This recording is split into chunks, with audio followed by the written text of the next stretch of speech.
طيب بسم الله الرحمن الرحيم الحمد لله والصلاة والسلام على رسول الله وعلى آله وصحبه وسلم تسليما أما بعد السلام عليكم ورحمة الله تعالى وبركاته. Tonight's lesson will be in continuation of Al-Lu'lu wal-Marjan فيما اتفق عليه الشيخان, the compilation of hadiths from Sahih Bukhari and Sahih Muslim, as is well known. We've reached the chapter of Al-Janaiz, the chapter of funerals, prayer, washing, shrouding, praying, etc.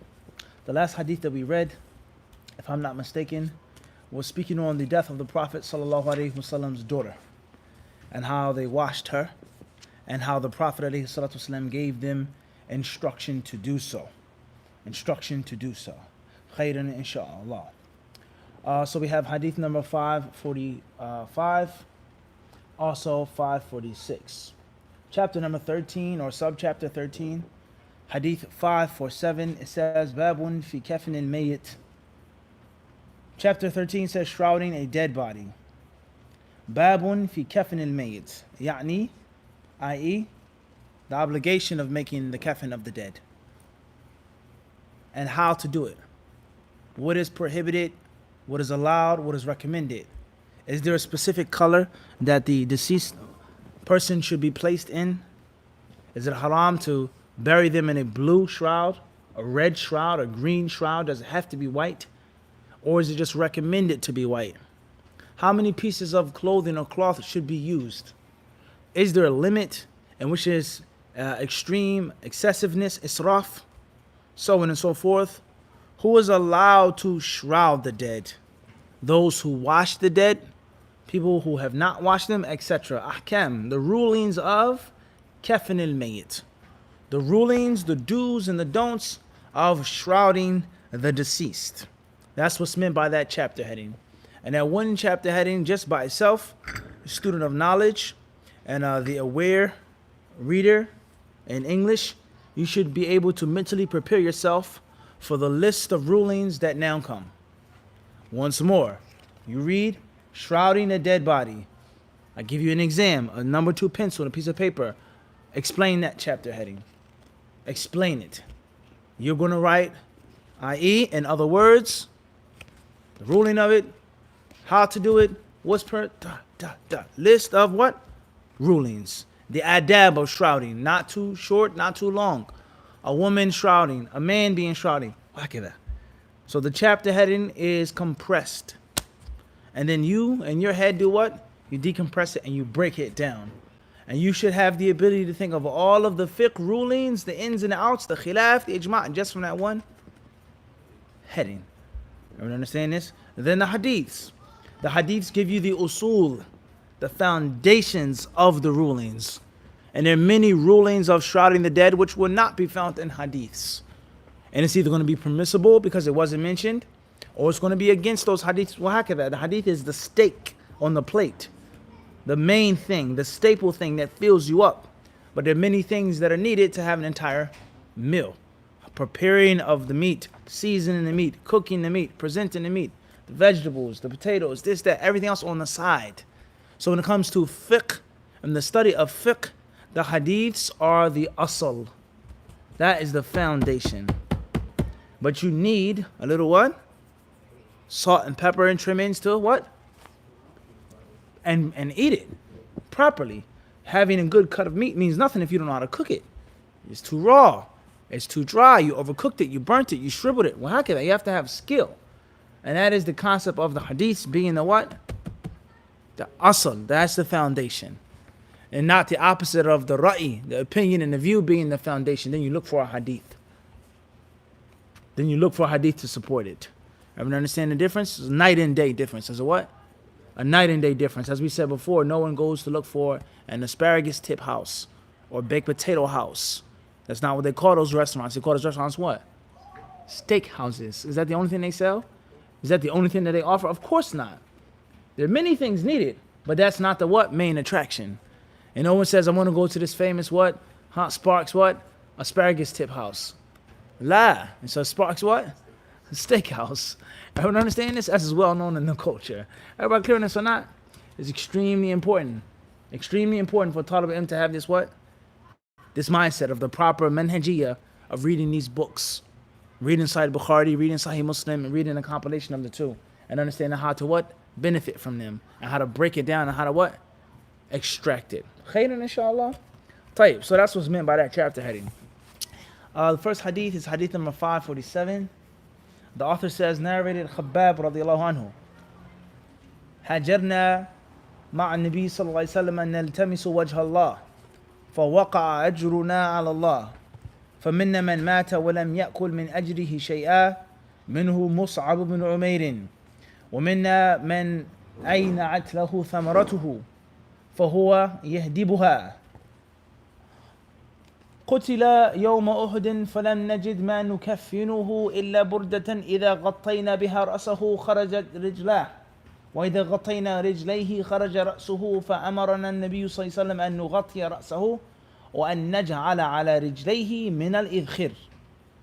حديث عائشة رضي الله عنها أن رسول الله صلى الله عليه وسلم كفن في 3 أثواب يمانية بيض صحولية من كرسف ليس فيهن قميص ولا عمامة. Next step is properly reading the hadiths. If you're by yourself, then read it out loud. Allow yourself to hear your voice. Slow, crisp, clear sound reading. If you're with a teacher, then you read how the teacher wants you to read. And reading takes practice. Reading takes knowledge of grammar, takes knowledge of sarf.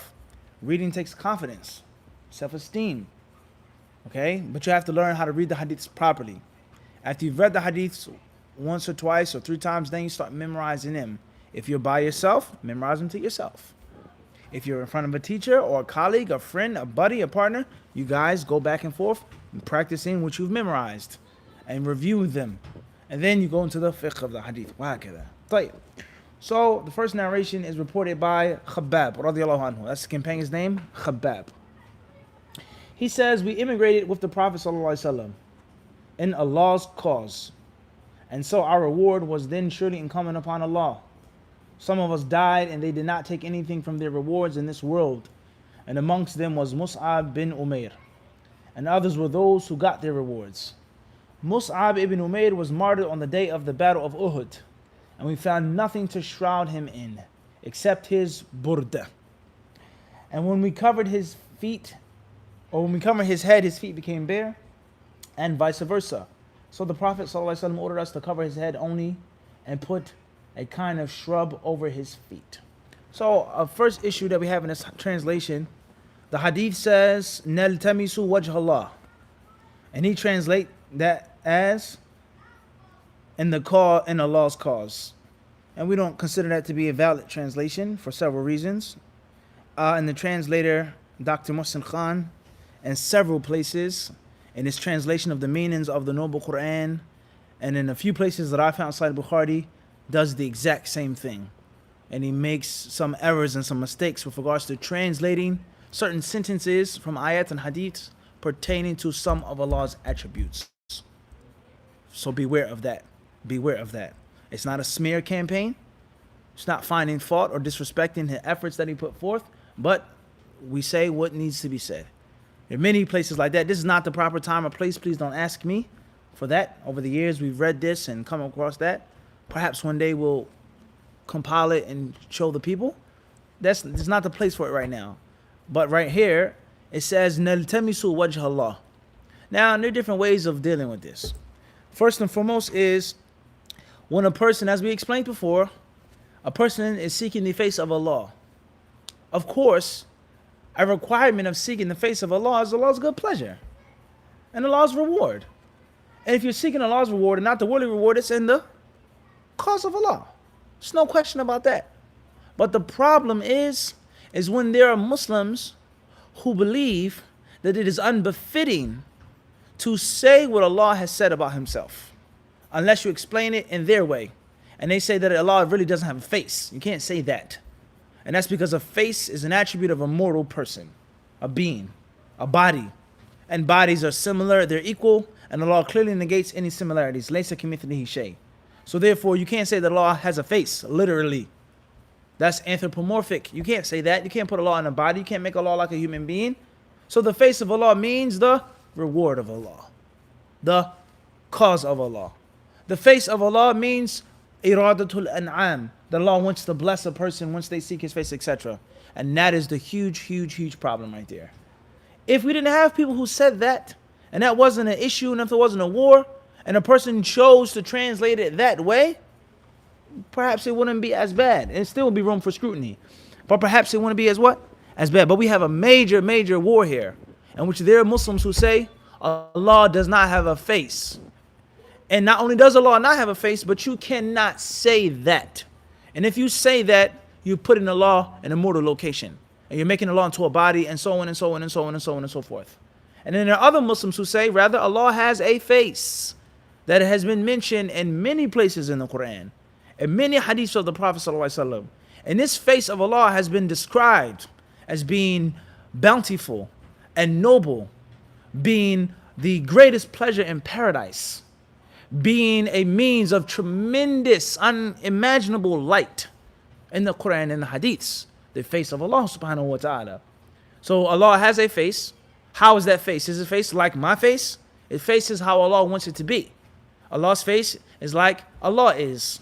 His attributes, His names, His actions. He does what He wants to do, how He wants to do it, when He wants to do it. And no one challenges Him. No one refines or confines Him or restricts Him to what we feel and believe in our worldly life. We believe in Allah's existence.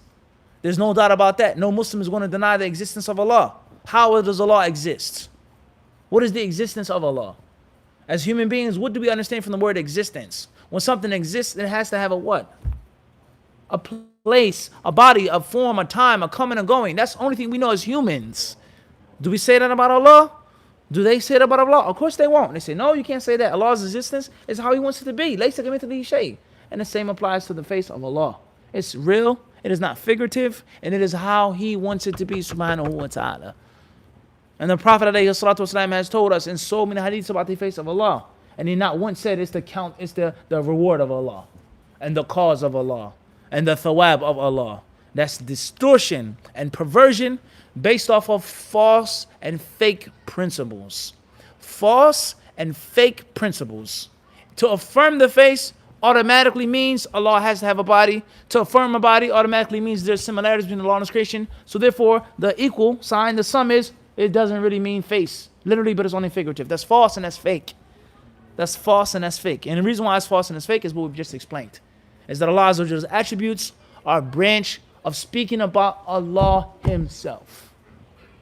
Allah's names, Allah's attributes is a branch of speaking about Allah Himself. Do we make comparisons when we say Allah? Of course we don't. So the same applies to His names. And the same applies to His what? Attributes and His actions. And that's not even true. That because someone has a face, then they have to have a body. That's not true. And if a person has a body, then all bodies are the same. That's not true. That's not true. That's not true. That's false. And that's fake. As we've explained, what? Many times before. So therefore, that's a huge problem to translate it like that. If a person said, mathalan, if it was a hadith in which it says that Allah created Adam with His hand, and a person translated, Allah Himself constructed Adam. Allah Himself formed and fashioned Adam with His own might and power Himself. There's room for scrutiny in that translation, but it wouldn't be as bad if it wasn't for the fact that there are Muslims who say, Yadullah fawqa aydihim, Allah's hand is over their hands. You can't say that. Allah's hand is His power, His might, His control over the universe. You can't say Allah al-yad jariha. It's a huge problem to translate these things like this. And it allows no doubt it's supporting what they say of falsehood, and or it makes a person think and feel that that was some of his confusion in Aqidah. Is that he actually believed that about some of those attributes, is that they were only figurative.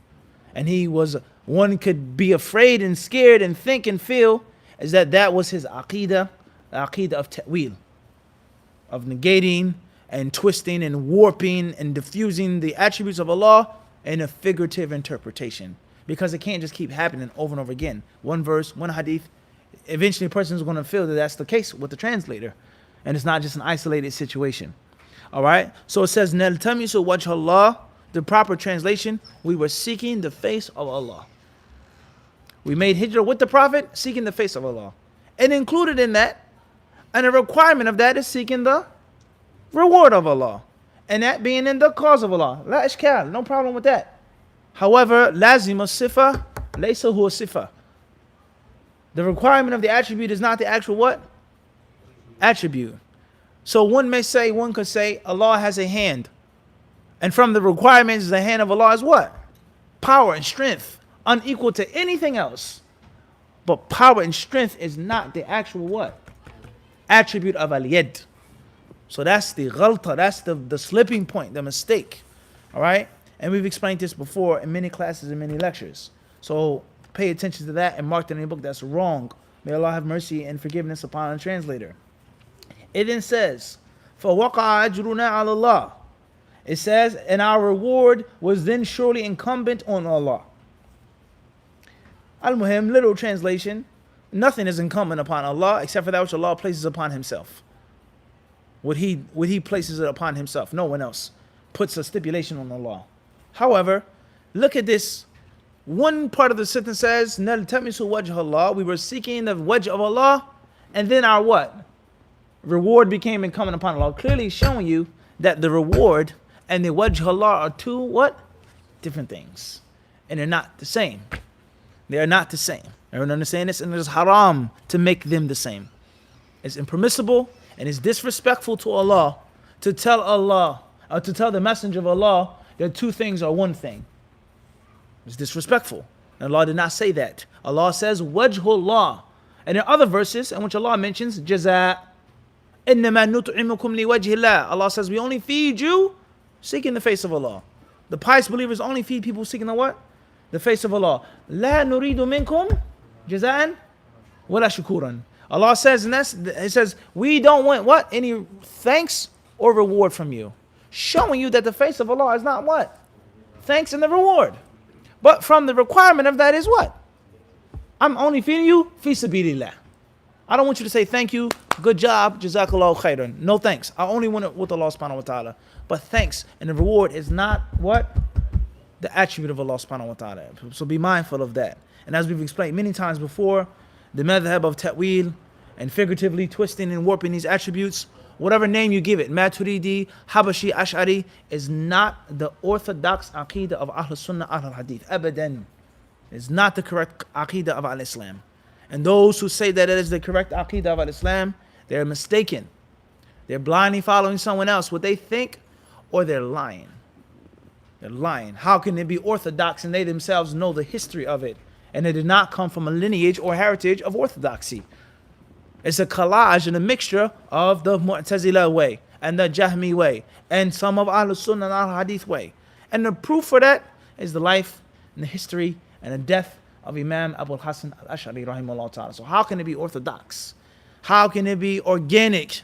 And the one who made it is clearly telling you that I use other ingredients and products that have GMO. It doesn't make any sense. So either the person is mistaken and they're blindly following someone, and it shows us the danger and the harm of taqleed.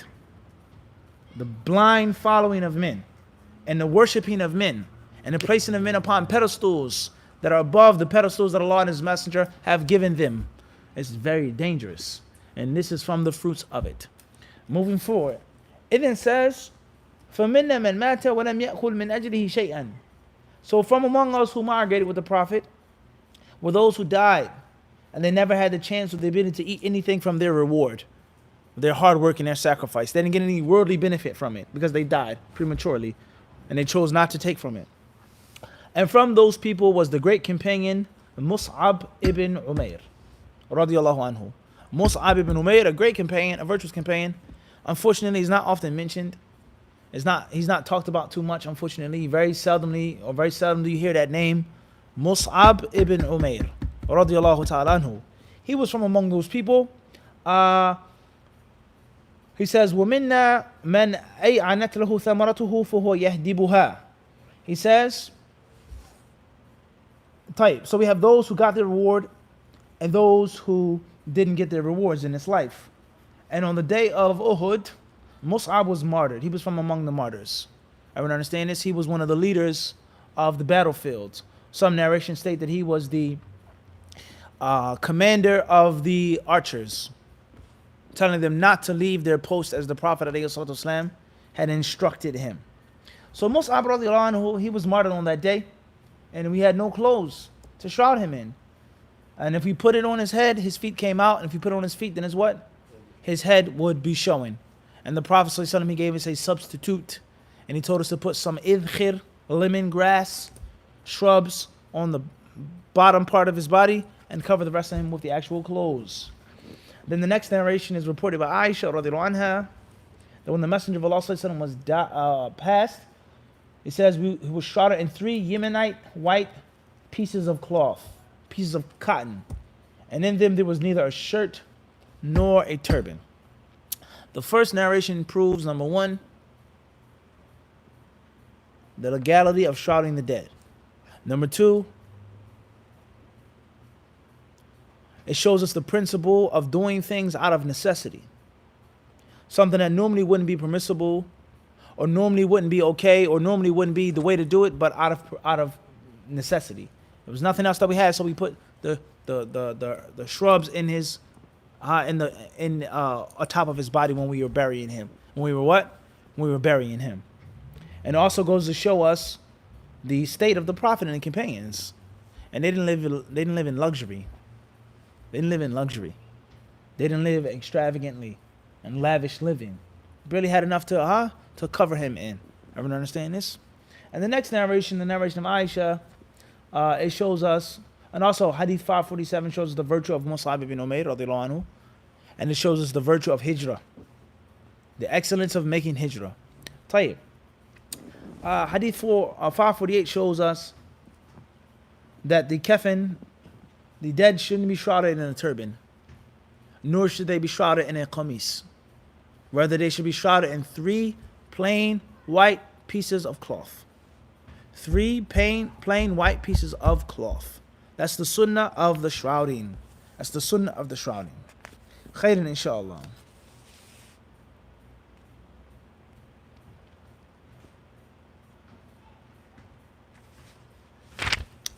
Moving forward. Nawawi rahimahullah, he says about these narrations,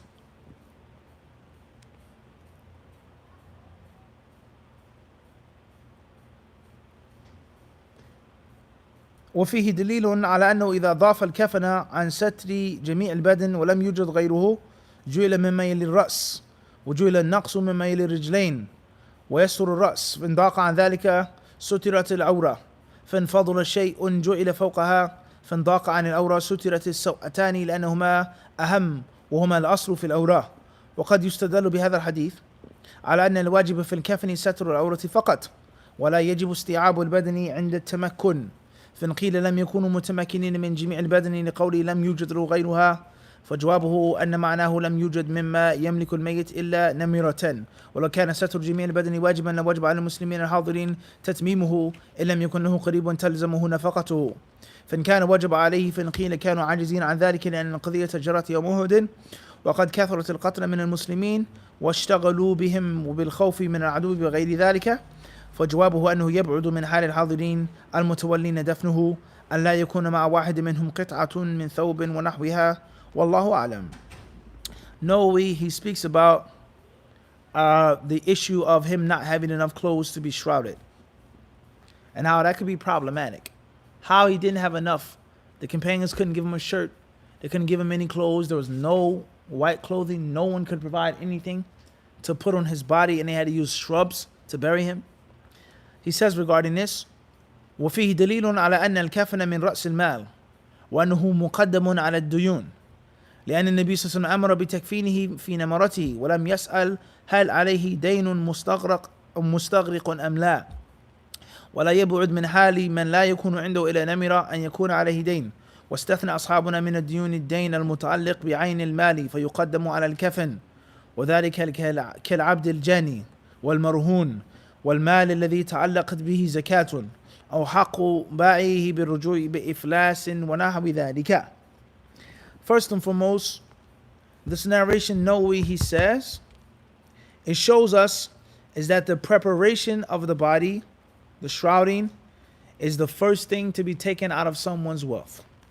You die, you leave money behind, the first thing that the money is to be used for is preparation of the body.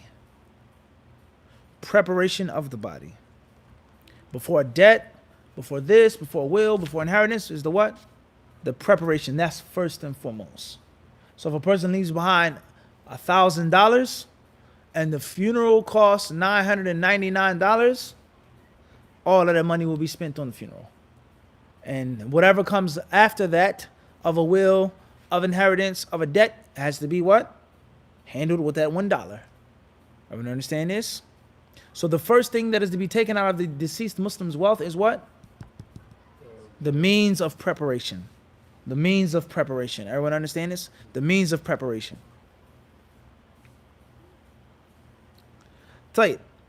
The concept of the Prophet ﷺ commanding him to be buried in the only piece of clothing that he had, and he didn't ask if he had a debt, etc. Then he mentioned some other tafasil, some other details with regards to different types of debts we won't get into right now. Tayyib. Then he says here, the hadith also shows us is that if there's not enough clothing for the shrouding, then we give precedence to the top part of the body. If the bottom, the feet or the legs will be out. And if it's not enough room for that, then we have the concept of covering the awrah. If it's not enough for the awrah, then cover just the two private parts. Go down the list. We only have enough for the two parts of his private area. That's it. We only have enough for his navel and his knees. We only have enough for his navel to his thighs. Wahakadha. We only have enough for his head to his kneecaps. Wahakadha. Depending on the what? On the situation. Right, moving forward. He says here, and this hadith is also used to show you that the entire body does not have to be covered when you're shrouding. The body does not have to be fully encompassed in the shroud. It's not obligatory. Certain parts of the body, but not all parts. And the proof from that, from the hadith, is the Prophet ﷺ, he didn't tell anyone else to give him any clothes. And how far-fetched would it be for no one else to have any what? Anything to cover his whole body with. And if it was obligatory and mandatory, then the Prophet would have certainly what? Instructed the people to do so. Moving forward. Different answers and arguments that the other madhabs make that nobody tries his best to refute and debunk. Moving forward.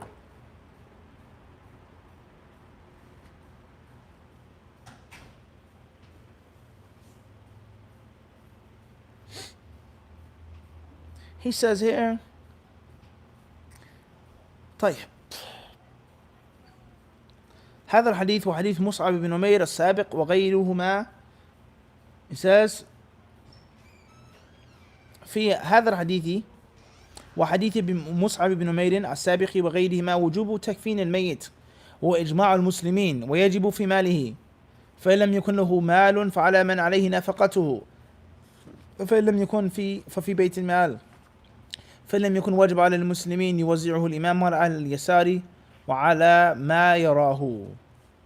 He says these hadiths also show the obligation of making the kafan, of shrouding the dead. And that's ijma, consensus. Everyone agrees on this. There's no khilaf on that it has to be done.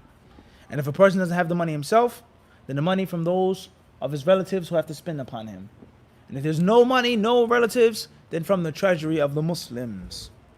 وفيه أن السنة في الكفن ثلاثة أثواب للرجل وهو مذهبنا ومذهب الجماهير والواجب ثوب واحد كما سبق والمستحب في المرأة 5 أثواب ويجوز أن يكفن الرجل في 5 لكن المستحب أن لا يتجاوز 3 وأما الزيادة على 5 فإسراف في حق الرجل والمرأة. He says it also shows us that the sunnah is for the shrouding to be in 3 pieces for men. And that's the view of most of the ulama. Not all of them, but most of them.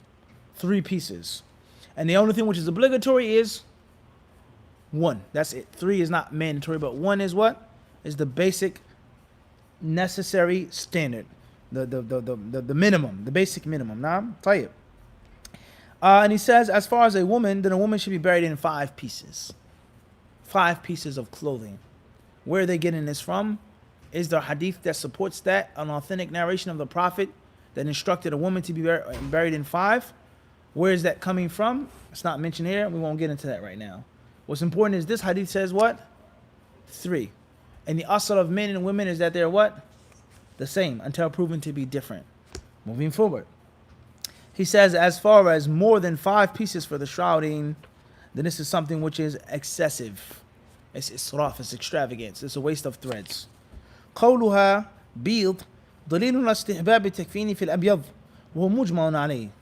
وفي الحديث الصحيح الثياب البيض وكفنوا فيها موتاكم ويكره المصبغات ونحوها من ثياب الزينة. وأما الحرير فقال أصحابنا يحرم تكفين الرجل فيه ويجوز تكفين المرأة فيه مع الكراهة. وكره مالك وعامة العلماء التكفين في الحرير مطلقا. قال ابن المنذر ولا أحفظ خلافه. He says it also goes to show us the recommendation of shrouding the dead in white. In white. And it states in another authentic hadith, shroud your dead in white clothing. And it's disliked to have dyed pieces of cloth with colors. It's disliked. As far as silk, then the Shafi'i scholars say a man cannot be buried in silk, but a woman can be buried in silk, and it's disliked, but it can be done. He says Imam Malik and most of the scholars of Islam, they weren't fine of anything being silk in the grave, no type of silk clothing in the grave, period. Moving, etc. Now, an interesting issue is, as we said here, and we're just bringing up the question now, what's the dalil, the hardcore proof and evidence that a woman should be buried in 5 pieces of clothing and a man in 3? What's the difference between the two?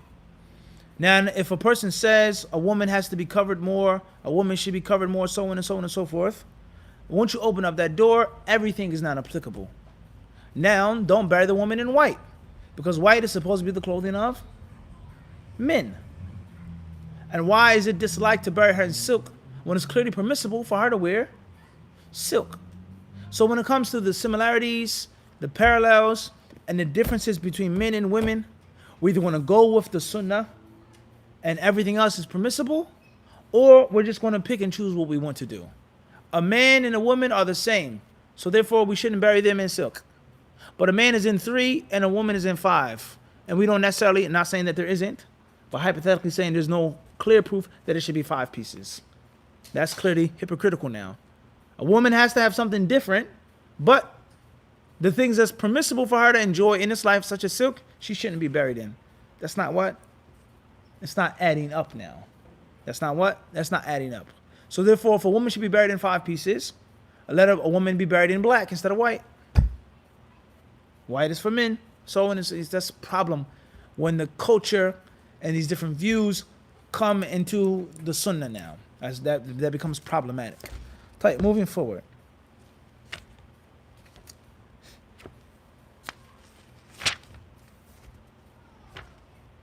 Speaking about the hadith, it says there was no qamis nor any turban. He says here, معناه لم يكفن في قميص ولا عمامة وإنما كفن في 3 أثواب غيرهما ولم يكن مع 3 شيء آخر. هكذا فسره الشافعي وجمهور العلماء وهو الصواب الذي يقتضيه ظاهر الحديث. قالوا ويستحب أن لا يكون في الكفن قميص ولا عمامة. وقال مالك وأبو حنيفة يستحب قميص عمامة. وتأول الحديث على أن معناه ليس القميص والعمامة من جملة 3 وإنما هما زائدان عليهما وهذا ضعيف لم يثبت أنه صلى الله عليه وسلم كفن في قميص وعمامة. وهذا الحديث يتضمن أن القميص الذي غسل فيه النبي صلى الله عليه وسلم نزع عنه عند تكفينه وهذا هو الصواب الذي لا يتجه غيره لأنه لو بقي مع رطوبته لأفسد الأكفان. وأما الحديث الذي في سنن أبي داود عن ابن عباس رضي الله عنهما أن النبي صلى الله عليه وسلم كفن في 3 أثواب الحلة ثوبان وقميصه الذي توفي فيه فحديث ضعيف لا يصح الاحتجاج به لأن يزيد بن أبي زياد أحد رواته مجمع على ضعفه لا سيما وقد خالف برواته الثقات. He says here, most of the ulama, this is Nawawi's speech, most of them hold the view that what's meant by this hadith is that the Prophet was buried in 3 pieces of clothing, 3 pieces of cloth, without any qamis, long type shirt, or any turban. And they say that it shouldn't be done. All right? And there are others who hold the view, who say that the Prophet was buried in 3 pieces of clothing, excluding his turban and his qamis. Meaning that the 3 pieces of kafan were what? Additional. They were additional. So they're saying that the hadith is not negating that the Prophet was wearing a turban and a qamis. But those were the 3 things which he was shrouded in. And there was also a qamis, and there was also an imamah. Everybody clear on this? And the first interpretation of the hadith is the only thing the Prophet was buried in, alayhi salatu wasalam, was what? The shroud, nothing else. Everyone understand this? No, he says the first view is correct. And that's the view that the Prophet was not wearing a turban or a qamis. And let's listen carefully to these principles. The principles. He says, الَّذِي يَقْتَضِيهِ ظَاهِرُ الْحَدِيثِ. And that is the requirement of the ظاهر hadith. So let those beware. Those people who call themselves Shafi'is and study the Shafi'i madhab, and they make fun of people and say, oh, you're a Zahiri. If you don't have a madhab, you're a Zahiri. Oh, so what? He's a Zahiri. Oh, it's just Ibn Hazm who khalaf. He's just a Zahiri. The Zahiris don't mean anything. Here's Nawawi rahimahullah using the proof that the asl of it is what? Zahir. Hadha huwa. And everyone, every Muslim, let alone the student of knowledge of fiqh, fil asl, is supposed to be a what? A Zahiri, fil asl. Unless proven otherwise. So he says the requirement of the Zahirul Hadith is that thalathat, 3 pieces of clothing. And it said nothing about what? Aisha clearly says there was no what? Turban or qamis. So you're twisting and warping the clear apparent text, stating that there was a turban or a qamis. Now, much bigger and greater than the issue of the janazah is this fiqh principle. Once more, I repeat, is that the asal is what? Zahirul laft. That's the asal. And if it doesn't state it in the hadith, and there's no other proof, no other text, no other consensus, then we what? Stick with that. Oh, well, you shouldn't do this because, it's not a good etiquette to sit like this. And, some scholars say that the other hand applies. Did the hadith say that? The Prophet clearly says right hand. The Prophet ﷺ says when using the bathroom. The Prophet ﷺ says none of you should do this when he's eating. And he did not state it in another text. So therefore we what? We stick to that. Until it's proven what? Another text. You don't make fun of someone and say, oh, you're a Zahiri. You're just sticking to the Zahir. You're just outwardly. You're a literalist. You're too literal. You're too literal. What are we supposed to be? Figurative? Everything's figurative. Everything is ta'wil. Everything is majaz. Everything is something else. Abadan. That's wrong. And from those ulama who are saying this is Nawawi, who was a what? Shafi'i. Now, does this rule apply to other issues in which the Shafi'i madhabs takes a view outside of the Zahir? That's the hypocrisy of the madhabs, as we've explained. The hypocrisy of the madhabs. But we clearly take the principle being used the proper and the correct way. He then says, as far as Imam Malik and Abu Hanifa, then they hold the view that the turban and the qamis should be placed upon the deceased. And then, atop of that, what? 3 pieces of shrouding. Everyone understand this? 3 pieces of shrouding. He says here, no, we listen to this, and this is another example of the countless 100 times we've pointed this out. No, he says, وَهَذَا ضَعِيفٌ. He says it's what? Weak. The view of Imam Malik, he says it's what? Weak. The view of Abu Hanifa, he says it's what? Weak. We understand this? Why is this weak? فَلَمْ يَثْبُتْ. Because it's not authentic. It is not authentically proven, textually proven, scientifically proven that the Prophet was buried in his turban and his qamis. And if it ain't proven, it ain't supported by the athar, then it's what? Weak. Even if Sheikh what? Fulan or Alan or this one or that one says it.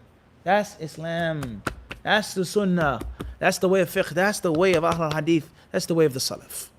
Not worshipping some sheikh and putting his view above the text and beyond the text.